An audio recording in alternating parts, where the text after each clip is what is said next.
À Hollywood, si vous n'êtes pas sous les projecteurs, vous êtes rapidement oublié. C'est pourquoi on l'appelle le show business. De nombreux acteurs talentueux, autrefois aux portes de la célébrité, sont tombés dans l'oubli. Aujourd'hui, nous allons explorer les histoires de 30 stars iconiques du vieux Hollywood qui sont passées d'être au centre de l'attention à disparaître des feux de la rampe en seulement quelques années. Evelyn Brent. Evelyn Brent était une actrice américaine dont la carrière a couvert les époques du cinéma muet et des débuts du cinéma parlant. Née le 20 octobre 1901 à Tampa, en Floride, elle a commencé sa carrière d'actrice au début des années 1920.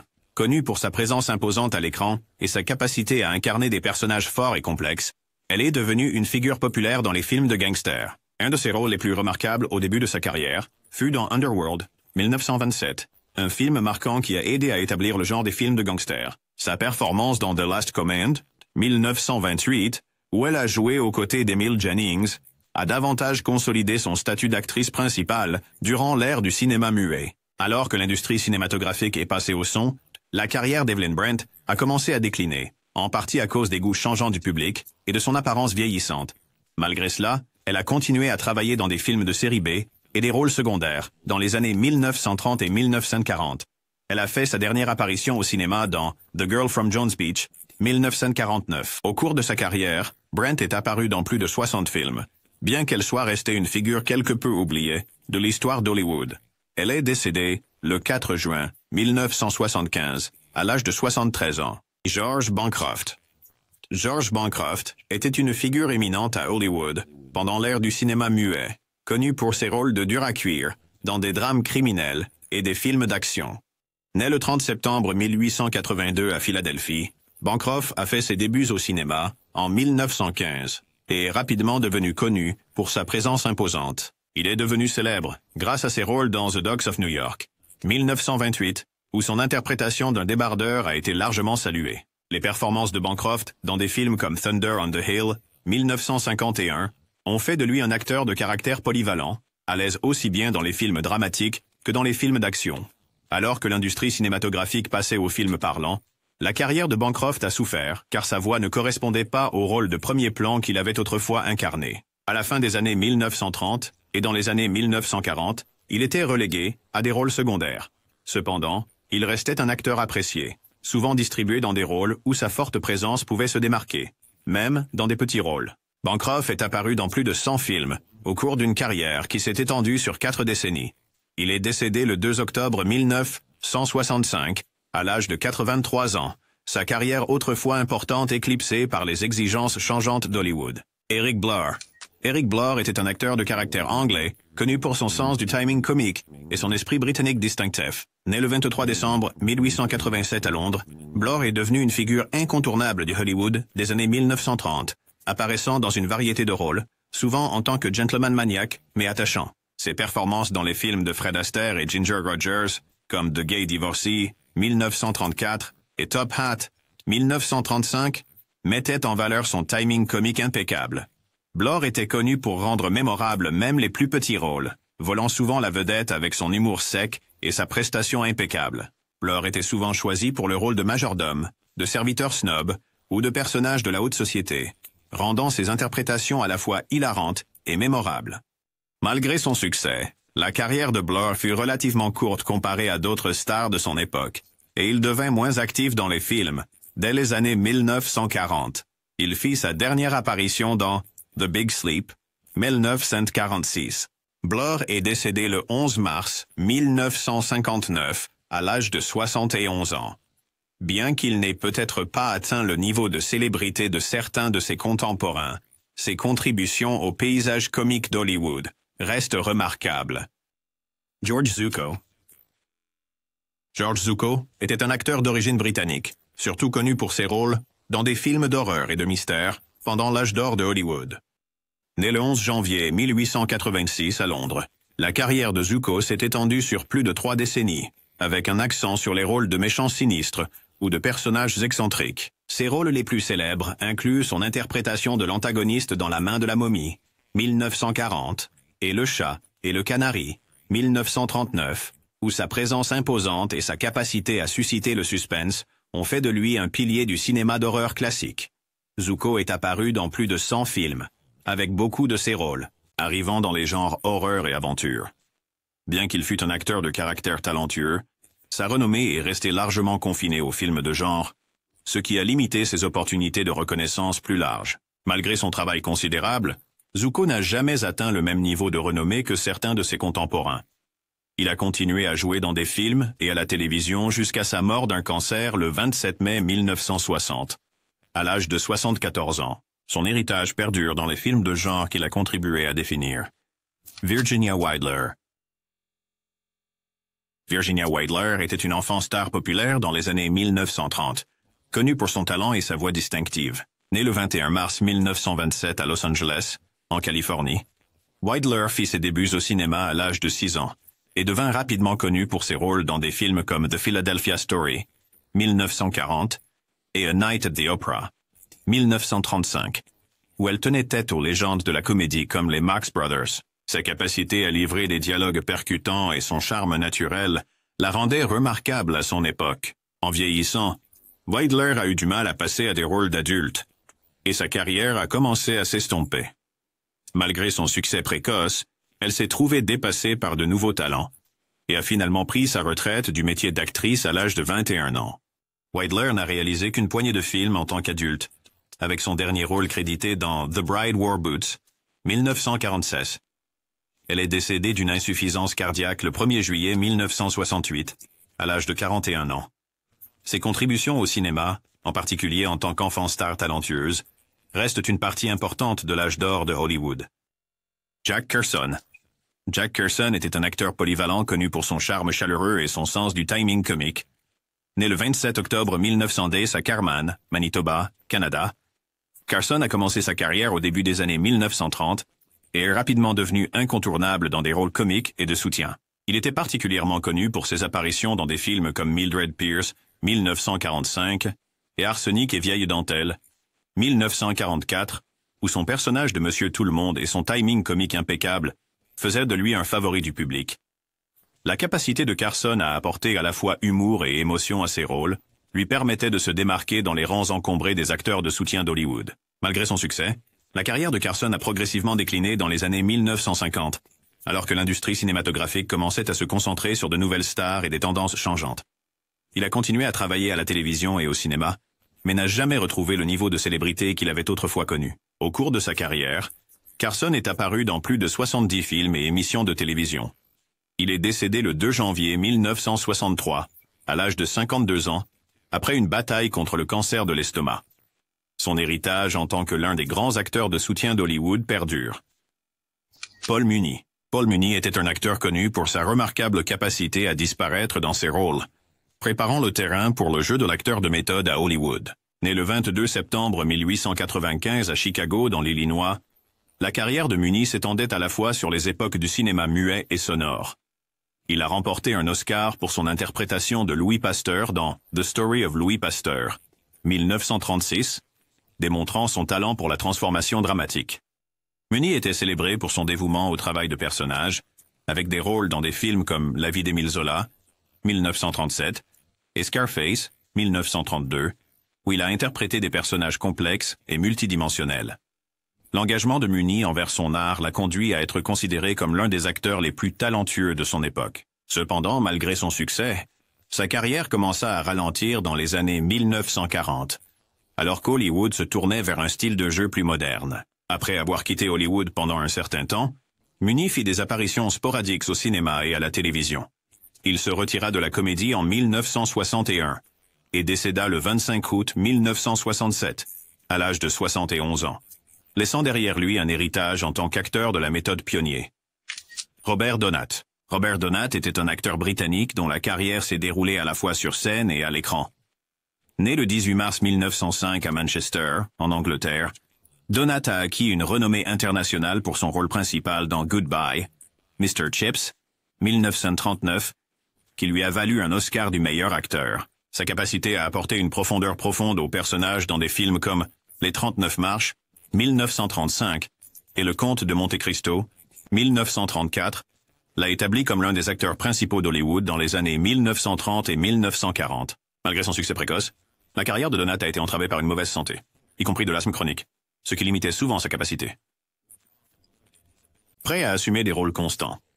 Ces problèmes de santé, combinés aux évolutions de l'industrie cinématographique à Hollywood, ont contribué à un déclin de sa carrière dans les années 1950. Donat a continué à jouer dans des films et à la télévision, mais n'a jamais retrouvé le même niveau de notoriété. Il est décédé le 9 juin 1958, à l'âge de 53 ans, laissant un héritage en tant que l'un des meilleurs acteurs du cinéma britannique. Richard Arlen. Richard Arlen était un acteur américain qui s'est distingué à Hollywood à l'ère du cinéma muet et des débuts du cinéma sonore. Né le 1er septembre 1899 à New York, Arlen a commencé sa carrière comme cascadeur avant de se lancer dans la comédie. Il s'est fait connaître grâce à son rôle dans Wings, 1927, le premier film à remporter l'Oscar du meilleur film, ce qui a marqué le sommet de sa carrière. Son look robuste et sa carrure athlétique en faisaient un choix idéal pour les films d'action et les rôles d'aventure durant les années 1920 et 1930. Malgré le succès de Wings, la carrière d'Arlen a commencé à décliner alors que l'industrie cinématographique passait aux films parlants. Bien qu'il soit resté actif dans le cinéma tout au long des années 1930 et 1940, ses rôles sont devenus moins importants, et il a finalement été relégué à des rôles secondaires. Arlen est apparu dans plus de 100 films, mais avec le temps, sa popularité a diminué. Il est décédé le 31 mars 1976, à l'âge de 76 ans, après une carrière qui avait vu la montée et la chute d'une étoile autrefois éminente, Faye Bainter. Faye Bainter était une actrice américaine qui a reçu des éloges de la critique dans les années 1930, notamment pour ses performances dans des rôles dramatiques. Née le 7 décembre 1893 à Los Angeles, Bainter a commencé sa carrière sur scène avant de se faire remarquer au cinéma.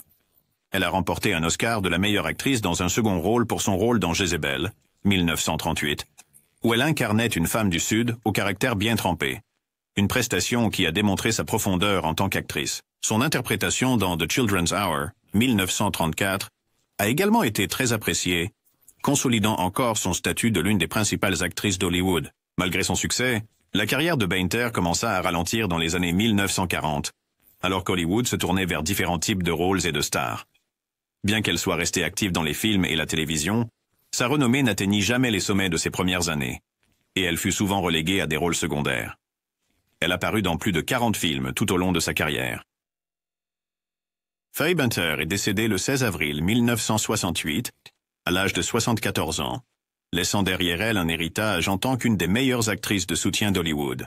Margaret Lindsay. Margaret Lindsay était une actrice américaine connue pour ses rôles dans des drames classiques et des films d'époque. Née le 19 décembre 1910 à Toledo, Ohio, Lindsay a commencé sa carrière au début des années 1930 et a rapidement gagné une réputation pour ses rôles de femme au caractère bien trempé.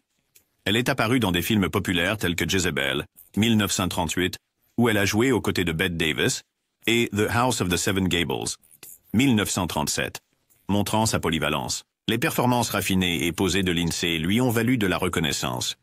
Mais sa carrière n'a jamais atteint les sommets de certains de ses contemporains. Malgré son talent d'actrice, la carrière de Lindsay s'est enlisée dans les années 1940, alors que le système des studios hollywoodiens évoluait et que les goûts changeaient. À la fin des années 1940, elle avait transitionné vers des rôles secondaires, souvent éclipsés par l'émergence de jeunes stars. La dernière apparition de Lindsay au cinéma fut dans The Big Cat, 1949. Elle est décédée le 9 mai 1981, à l'âge de 70 ans.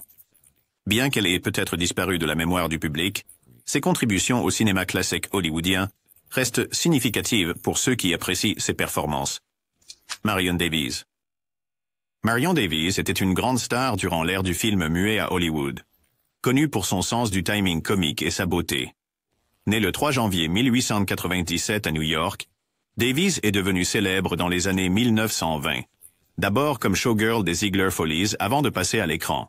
Elle était surtout connue pour ses rôles dans des films comme Show People, 1928, The Patsy, 1928, et Beverly of Graustark, 1926, où elle mettait en valeur ses talents comiques.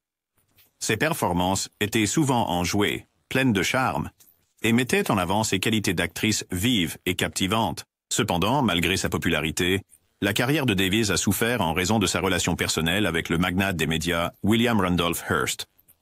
Elle a souvent été cantonnée à des rôles qui ne mettaient pas pleinement en valeur son éventail, ce qui a finalement limité son potentiel en tant que tête d'affiche dans des films plus sérieux.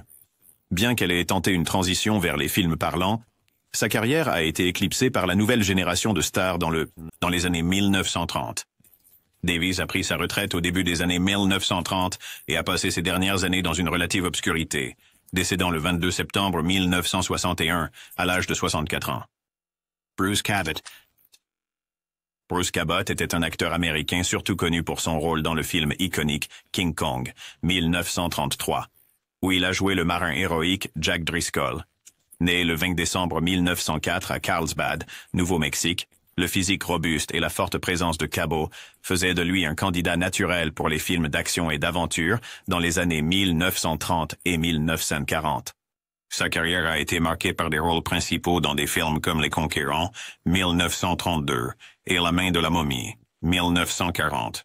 Malgré son succès précoce, Cabot a eu du mal à passer à des rôles de premier plan au fur et à mesure des années 40.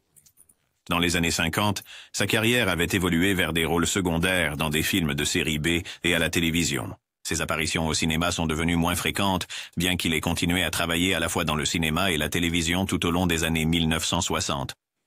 Cabot est apparu dans plus de 80 films au cours de sa carrière, mais a finalement été éclipsé par de nouvelles stars dans le paysage changeant d'Hollywood. Il est décédé le 3 mai 1972, à l'âge de 67 ans, laissant derrière lui un héritage en tant que premier rôle dans les débuts du cinéma hollywoodien.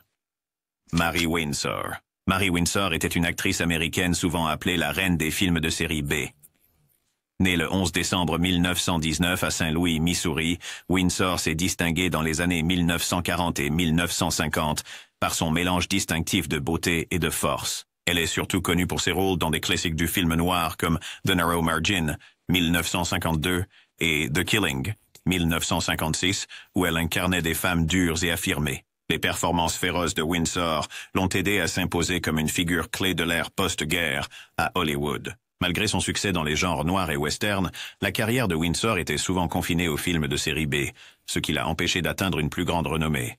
Elle est apparue dans plus de 50 films, mais sa carrière a commencé à ralentir dans les années 1960, alors que l'industrie cinématographique se tournait vers de nouvelles stars et différents types de rôles. Windsor a continué à travailler à la télévision et au cinéma, mais n'a jamais retrouvé le niveau de célébrité qu'elle avait autrefois connu. Elle est décédée le 10 janvier 2000, à l'âge de 80 ans, laissant un impact durable sur les films de genre qu'elle a contribué à définir. Margaret Sullivan. Margaret Sullivan était une actrice américaine dont la beauté et la profondeur émotionnelle ont captivé le public dans les années 1930 et 40. Née le 21 mai 1909 à Norfolk, Virginie, Sullivan est devenue connue pour ses rôles dans des films tels que The Shopworn Angel, 1938, et Three Comrades, 1938. Son style de jeu délicat et expressif lui a valu d'être reconnue comme l'une des étoiles les plus prometteuses de l'époque. Malgré son succès précoce et les éloges de la critique, la carrière de Sullivan a été marquée par des luttes personnelles, y compris plusieurs mariages ratés et des problèmes de santé.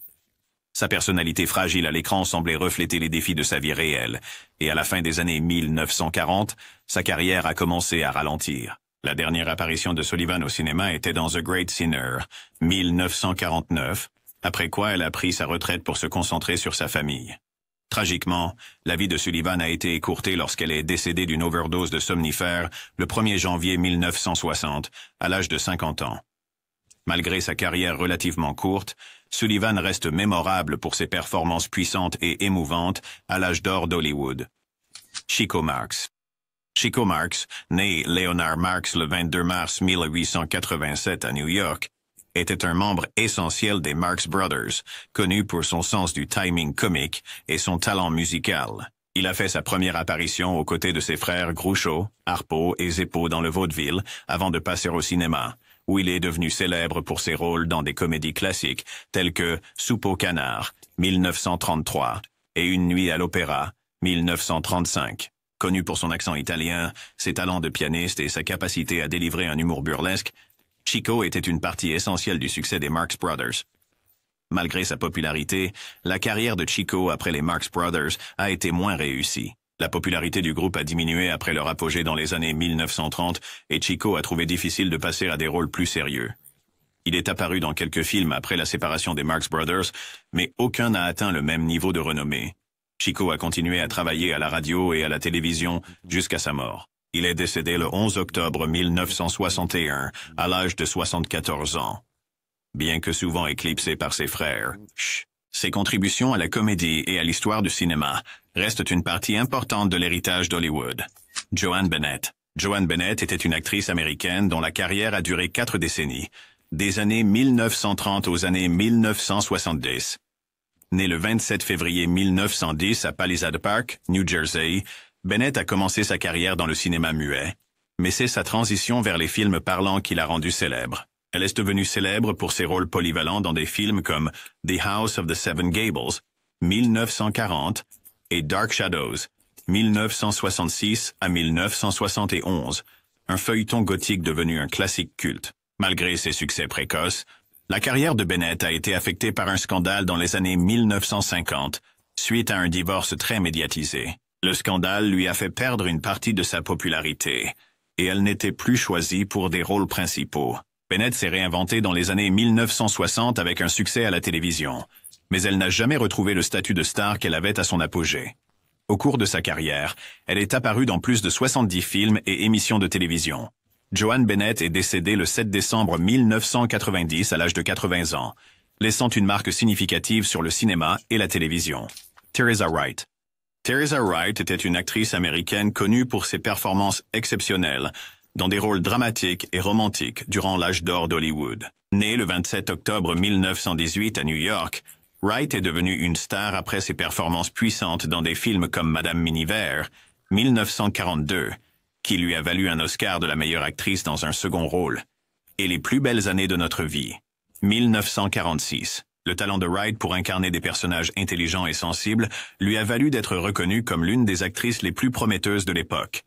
Cependant, dans les années 1950, la carrière de Wright a commencé à ralentir, car elle s'est retrouvée de plus en plus reléguée à des rôles secondaires. Bien qu'elle soit restée une actrice accomplie, sa célébrité a diminué avec les changements de Hollywood, et ses apparitions sont devenues moins fréquentes dans les années 1960 et au-delà. Le dernier rôle de Wright au cinéma a été dans Gatsby le Magnifique, 1974. Elle est décédée le 6 mars 2005 à l'âge de 86 ans.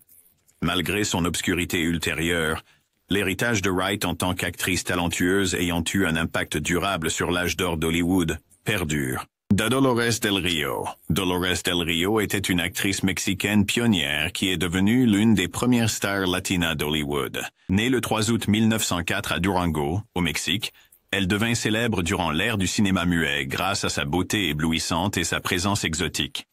Les premiers rôles de Del Rio dans des films comme Ramona, 1928, et Flying Down to Rio, 1933, firent d'elle une sensation internationale, et elle devint rapidement l'une des actrices les plus recherchées d'Hollywood. Elle était souvent choisie pour des rôles qui faisaient appel à son héritage latin, ce qui a fait d'elle l'une des premières grandes stars mexicaines dans l'industrie cinématographique américaine.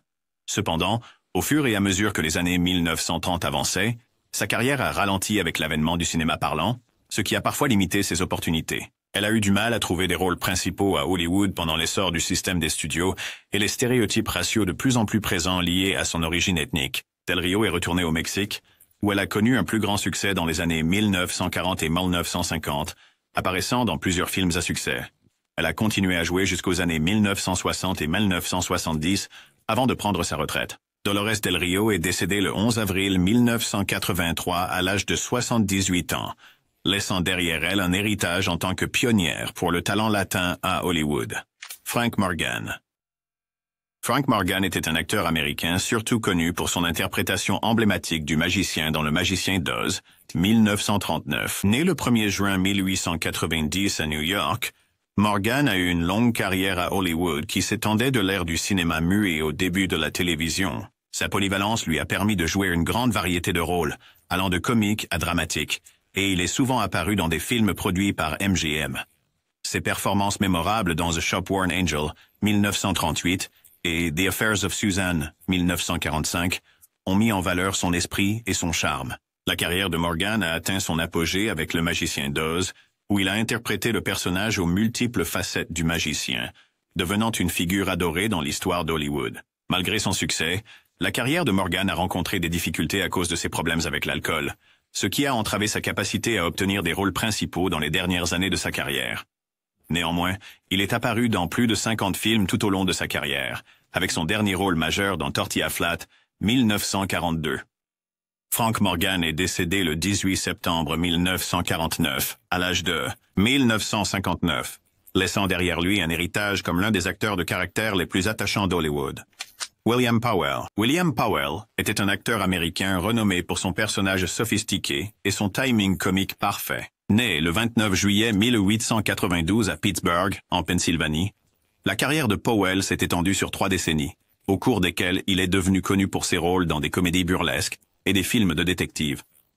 Sa collaboration la plus célèbre fut avec Myrna Loy dans la série Thin Man, où il jouait le détective charmant et spirituel Nick Charles. Les performances de Powell exudaient sophistication, faisant de lui l'un des hommes principaux les plus aimés de son époque. La carrière de Powell a prospéré dans les années 1930 et 1940, avec des rôles notables dans des films comme The Great Ziegler, 1936, et Life with Father, 1947. Malgré sa popularité généralisée, la carrière de Powell a ralenti dans les années 1950 avec l'émergence de nouvelles stars.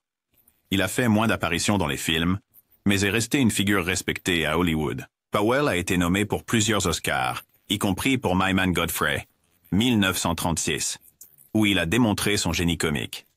Il a pris sa retraite dans les années 1960 et est décédé le 5 mars 1984, à l'âge de 91 ans, rappelé comme l'un des grands acteurs classiques de Hollywood. Alan Ladd.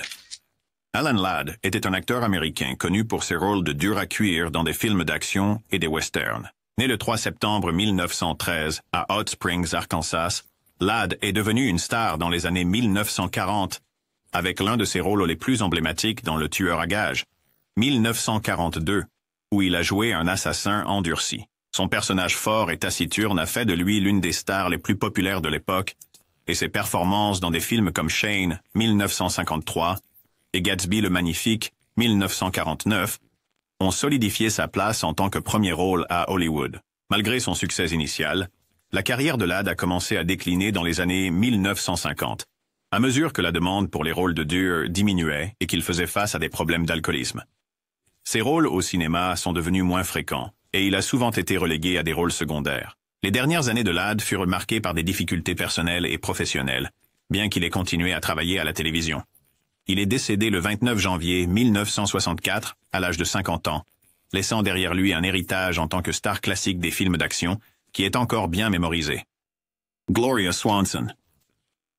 Gloria Swanson était l'une des stars les plus glamoureuses et emblématiques de l'ère du cinéma muet, surtout connue pour son rôle dans Sunset Boulevard, 1950, qui marqua un retour impressionnant à l'écran des décennies après son apogée. Née le 27 mars 1899 à Chicago, dans l'Illinois, Swanson est devenue une grande star dans les années 1920, connue pour sa beauté captivante et ses rôles dans des films comme Queen Kelly, 1929, et The Trespasser, 1929. Les premiers films de Swanson ont fait d'elle l'une des actrices les mieux payées d'Hollywood.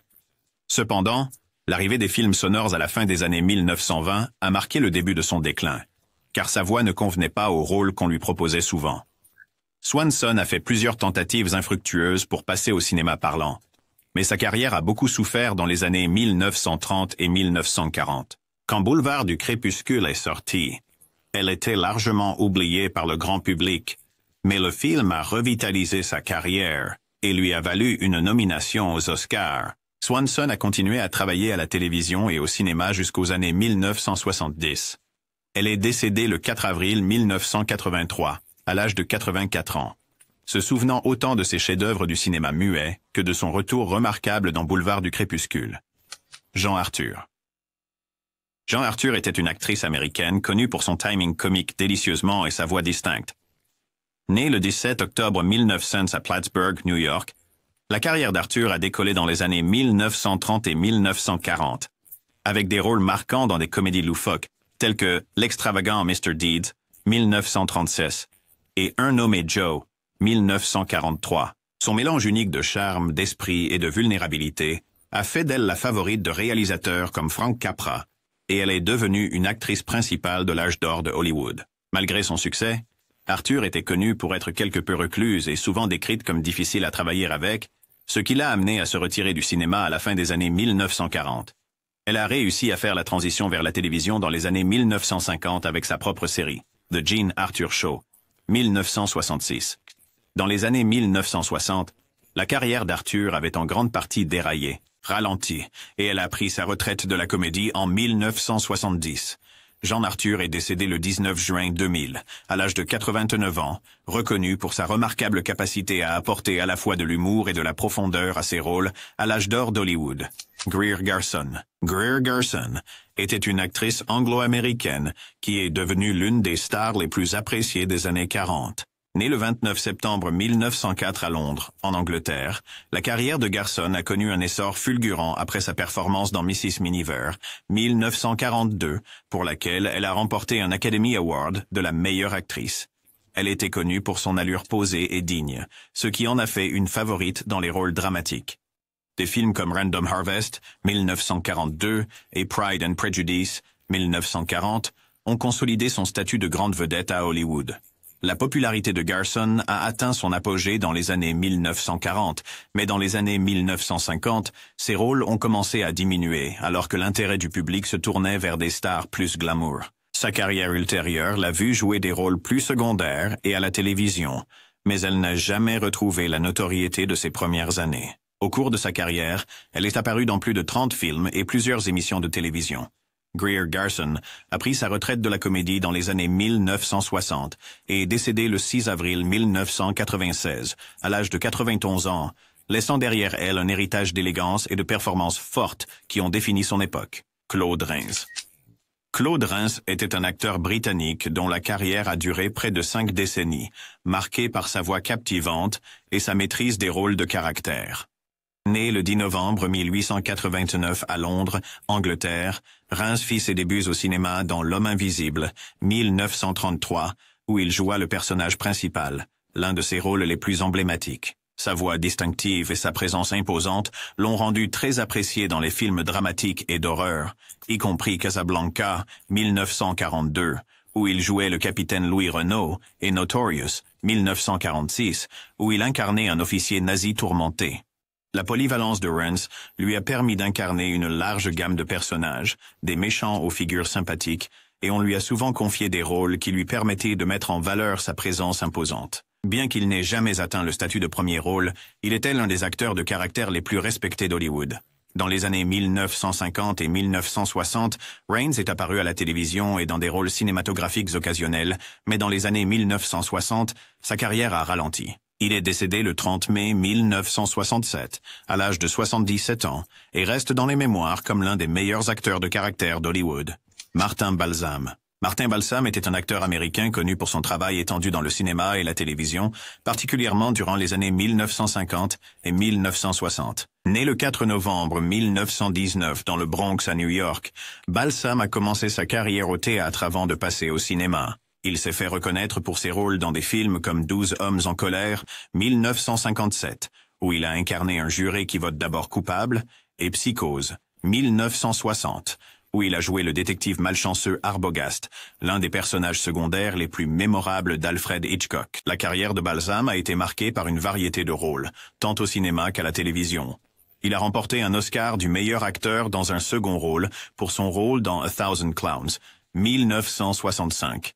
Mais il n'a jamais atteint le statut de premier rôle. Alors que Hollywood a opéré sa transition dans les années 1970, Balsam a continué à travailler régulièrement dans les films et à la télévision, mais sa notoriété a quelque peu diminué par rapport à ses premières années. Il est apparu dans plus de 100 films et émissions de télévision, mais dans les années 1980, il était souvent relégué à des rôles plus petits. Martin Balsam est décédé le 27 février 1996, à l'âge de 76 ans, connu pour ses performances constantes et fiables dans une grande variété de